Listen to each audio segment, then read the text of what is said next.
घर के पास में जो शिवालय है भगवान शंकर का एक छोटा सा शिवलिंग है। मानो अगर दिल से तुमने मान लिया कि ये केदारनाथ है, दिल से तुमने मान लिया कि महाकाल है, दिल से तुमने मान लिया कि भीमा शंकर है, दिल से तुमने मान लिया कि ये मल्लिकार्जुन है, दिल से तुमने मान लिया कि विश्वनाथ है, जिस दिन तुम्हारा मन पर जा, श्रावण के महीने में जब तुम 2 लोटा जल चढ़ाने के लिए जाओगे,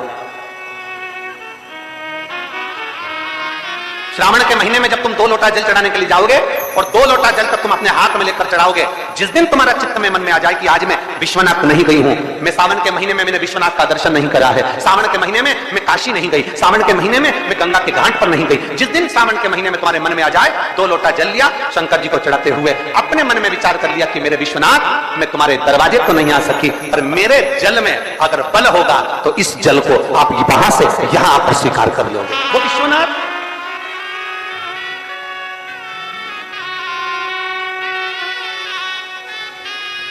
पहला दिन लगे 2 लोटा जल चालू कर दो, श्रावण के पूरे महीने 2 लोटा जल अपने घर से लेकर जाओ, और अपने घर से जब जल लेकर जाओ तो ये विचार कर कर जाना, आज मैं शिव को काशी में, आज मैं शिव को केदार में, आज शिव को अमरनाथ में, आज शिव को भीमा शंकर में, आज शिव को मल्लिकार्जुन में। और फिर निवेदन करूंगा, जिस बहन को 19 और 20 साल तक भी औलाद नहीं हुई हो तो कृष्णेश्वर महादेव का नाम लेकर 2 लोटा जल कुंभकेश्वर महादेव का नाम लेकर चढ़ा कर देखना, सावन के बाद में बाबा संतान जरूर देगा, झोली जरूर भरेगा। कहीं नहीं जाना, अपने नजदीक में, अपने घर के पास में, अपने मोहल्ले में, अपनी गली में, अपने चौराहे पर, अपने घर के पास में जो शिवालय हो, जो शंकर का मंदिर हो, वहां जाओ, 2 लोटा जल समर्पित करो। और फिर निवेदन करूंगा, जल से ज्यादा जरूरी है मेरे भोलेनाथ जी के मंदिर की सफाई करना। अब कीचड़ चालू हो जाएगा, पानी चालू हो जाएगा, सावन का महीना चालू हो जाएगा, अपने साथ एक कपड़ा लेकर जाओ, बाबा के मंदिर को पूरा साफ कर कर, बाबा के शिवलिंग का स्नान कर कर, बेलपत्र निर्माल्य जितना पड़ा है उसको उठाकर कहीं विसर्जन के लिए, किसी नदी तालाब बावड़ी में नहीं, किसी कुएं में नहीं, निर्माल्य तालाब में, नदियों में, बावड़ी में डालने के बाद वो निर्माल्य सड़ता रहता है, नदी नाले का पानी सूखता रहता है, उसमें कीचड़ इकट्ठा हो जाता है, उस निर्माल्य को इकट्ठा करो, गाड़ी में भरो, किसी एक खड्डा खोदकर वहां दबाकर उसकी खाद तैयार करो, और बाद में बेलपत्री के वृक्ष के नीचे उसको डालते रहो। और ध्यान रखना कि निर्माल्य हमें नदी तालाब बावड़ी कुएं में नहीं डालना, महादेव से कहना नहीं आता। तब हम क्या करें?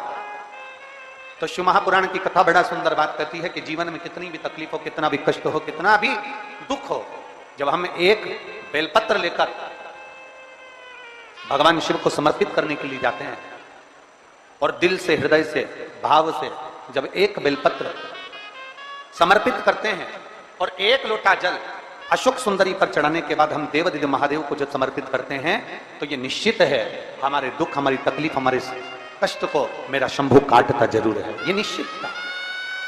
बोल बम का नारा है, जरा जम के बोल बम का नारा है, सारी समस्या का हल।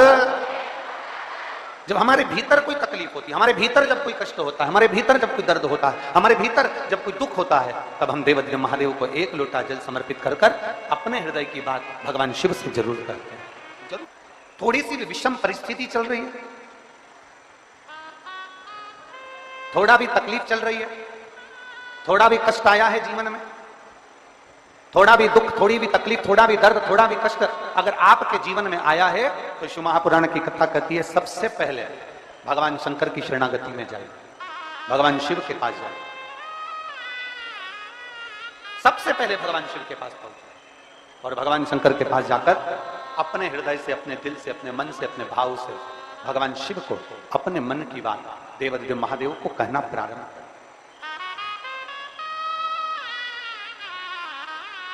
अपने भीतर जो संशय है, अपने भीतर जो संशय उत्पन्न हुआ है, अपने भीतर जो हम संशय में आए हैं, उस संशय को मिटाने के लिए, अपने भीतर के दुख को, अपने भीतर की तकलीफ को, अपने भीतर के कष्ट को मिटाने के लिए कहीं दूसरी जगह नहीं जाए। शिव महापुराण की कथा कहती है अगर जीवन में दुख भी आया है, तकलीफ भी आई है, कष्ट भी आया है, पड़ोसी के यहाँ, रिश्तेदारों को, नातेदारों को, कुटुंब को, कबीले को जाकर कहोगे, वो दुख मिटने वाला नहीं, वो संशय समाप्त होने वाला नहीं, वो तकलीफ समाप्त होने वाली नहीं,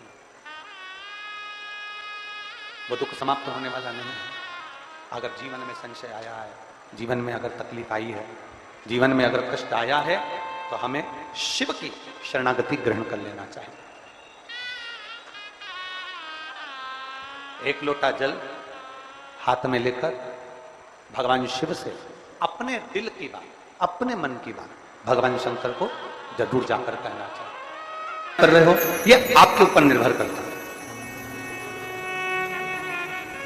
मां, महात्मा और परमात्मा। एक मां, दूसरे नंबर पर महात्मा और तीसरे नंबर पर जम के बोलो जरा, अच्छे जम के बोलो, परमात्मा। ये तीन आपको देखते तक नहीं, फिर भी अपना पूरा प्रेम, अपनी पूरी वात्सल्यता, अपनी पूरी करुणा, अपनी पूरी उदारता ये आपके ऊपर उंडेल देते हैं। कौन कौन? जम के बोलो जरा। पहले नंबर पर, आवाज नहीं आई, जम के जरा। मां, दूसरे नंबर पर महात्मा और तीसरे नंबर पर परमात्मा। जब बच्चा गर्भ में आता है, मां उसको देखती नहीं, मां ने उसको देखा नहीं। जब बच्चा गर्भ में आया, जब बच्चा गर्भ में पहुंचा तो मां ने उसको देखा नहीं, मां उसको देखी नहीं। बच्चा जब गर्भ में आता है तो मां ने उसको देखा नहीं होता है। बच्चा जब गर्भ में आता है तो मां उसको निहारी नहीं होती है। पर मां अपनी पूरी करुणा, अपनी पूरी उदारता, अपनी पूरी वात्सल्यता, अपना पूरा प्रेम मां उस बच्चे को दे देती है। पूरी करुणा दे दी मां ने, पूरी वात्सल्य। यह है शंकर के भक्त, ओघड़दानी के भक्त, शंभू के भक्त, त्रिकालदर्शी कैलाशी के भक्त।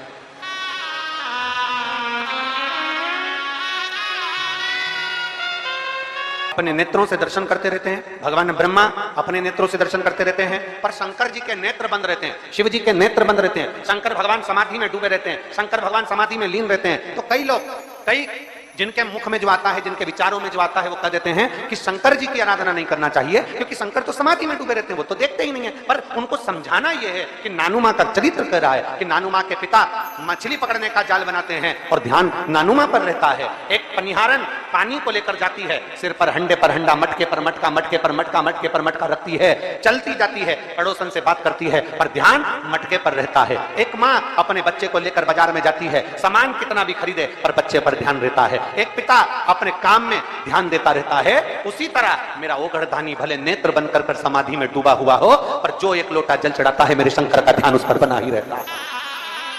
वृक्ष लता से स्नान कराऊंगी, ये अपने भीतर एक संकल्प अपने भीतर लेना है कि श्रावण के महीने में हमें शिव को कैसे रिझाना है, शंकर को कैसे प्रसन्न करना, शंकर को कैसे प्रकट करना। शंकर को देव अधिदेव महादेव को पकड़ने का जाल इंसान नहीं बना सकता, वो तो शंकर देव अधिदेव महादेव किसी के दिल में आकर बैठ जाते हैं तो वो हृदय के जाल में शंकर को पकड़कर अपने दिल में बिठा लेता है। कोई कोई इनके सम्मुख में सत्य बोला है।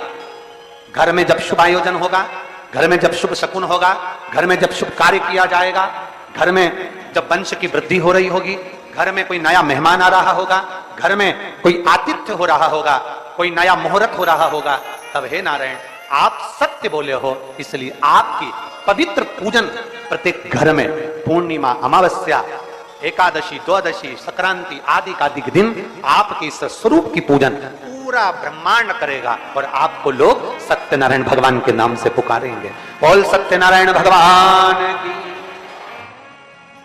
इसीलिए स्कंद पुराण का रेवा खंड कहता है, इसलिए हमारे यहाँ जब सत्यनारायण भगवान की हम कथा श्रवण करते हैं, प्रथम अध्याय पूर्ण होता है, द्वितीय अध्याय पूर्ण होता है, तो विद्वान ब्राह्मण जन कहते हैं तीसरी रेवा खंडे प्रथम अध्याय। तो ऐसा रेवा खंड में से भगवान सत्यनारायण के सुंदर स्वरूप का वर्णन आता है, शिव महापुराण में से भगवान सत्यनारायण के स्वरूप का वर्णन आता है, भगवान शिव की पवित्र कथा का वर्णन आता है, भगवान शंकर के सुंदर स्वरूप का वर्णन आता है, और भगवान नारायण का एक नाम सत्यनारायण। महीने, 2 महीने, 3 महीने, 6 महीने, 4 महीने, 8 महीने, 10 महीने, 12 महीने में एक नियम बना लो कि हमारे घर में हम सत्यनारायण भगवान की कथा किसी ब्राह्मण जन को बुलाकर करवाकर यज्ञ ग्यारी करवाकर अपने जीवन को सार्थक बनाएंगे, क्योंकि सत्यनारायण की कथा भी शिव की कृपा के आनंद में होती है।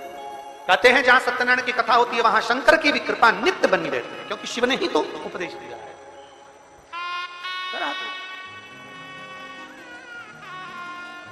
हमारे यहाँ तो माताएं बड़ा सुंदर सुंदर भजन भी गाती हैं, सतना पर चढ़ेगा पर शिव पर कभी नहीं चढ़ेगा, कभी नहीं। गौ माता तू झूठ बोली है मेरे सामने, तेरा पूरा शरीर पुजाएगा। कन्यादान, वस्त्रदान, मुद्रादान, स्वर्णदान, अन्नदान, सारे दान आगे से होंगे, पर गौदान पीछे से होगा।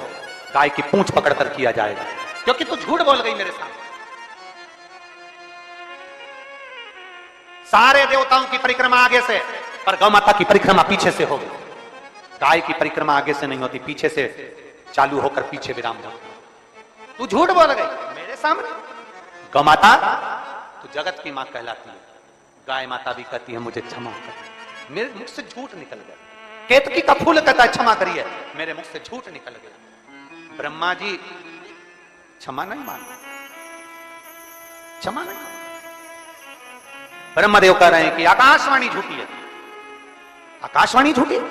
भगवान शंकर ने अपने तुरंत पैर का नख तोड़कर फेंका, काल भैरव प्रकट कर लिया।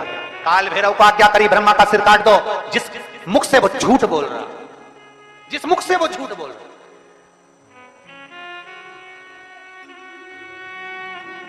ब्रह्मा जी के सम्मुख में काल भैरव प्रकट हो गए। काल भैरव ने अपना हाथ की उंगली का नख तोड़कर फेंककर ब्रह्मा जी के शीश को काट दिया।